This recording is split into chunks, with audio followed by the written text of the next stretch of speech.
So welcome back. So this is the last video in the series on process flow and if statements.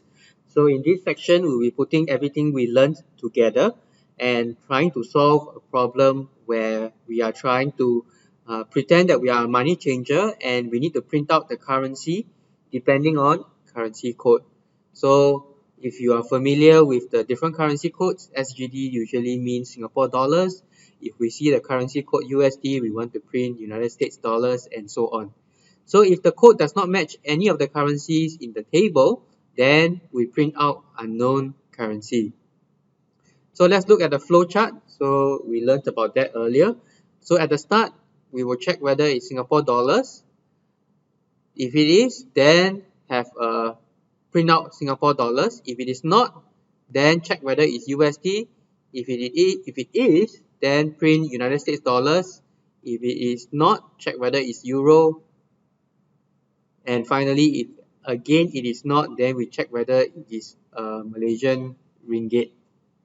So this is what a visual representation looks like, and this gives you an idea of the kind of code that we need to build. So for each of the triangles here or diamond shape here, you just need to remember that that represents an if statement. So the structure of the code looks something like what we always see. If the currency code equals to something, then do something. Otherwise, if currency code is another one, do something else, and so on. So let's take a look at what the code would look like. So here at the start, we've defined a variable called currency code. We need to first identify if. What do we check? Are you able to? I'm sure you are. We need to check in this expression whether currency code equals to SGD. So let's take a look at how we can do that. So here, let me just give you the first one. If currency underscore code equals SGD, do remember that we use a double equal sign because this is a comparator and we are not assigning a value. Equals to SGD, then print Singapore dollars. For the rest, you do need to try to fill in the blanks. And finally, in this last blank, what should you fill? I'm sure you can do it. So this is just a simple exercise for you at the end of this lecture. Secondly, let's take a look at the second example. So once you are able to complete the simple exercise, let's take a look at a more complicated one. And in this example, we are trying to code a scissors, paper, stone game. So let's see if we can draw the flowchart. So start, user needs to input, or we need to get an input from the user to determine whether they have selected scissors, paper, or scissors, rock, or paper. So next, we check, did player 1 choose scissors? If he did, then we can go into this flow where we check whether it's choice 2 rock. If player 1 showed scissors and player 2 showed rock, then player 2 wins. If player 1 shows scissors and player 2 show paper, then player 1 wins. Otherwise, the only other option is that both players chose scissors and therefore it is a draw.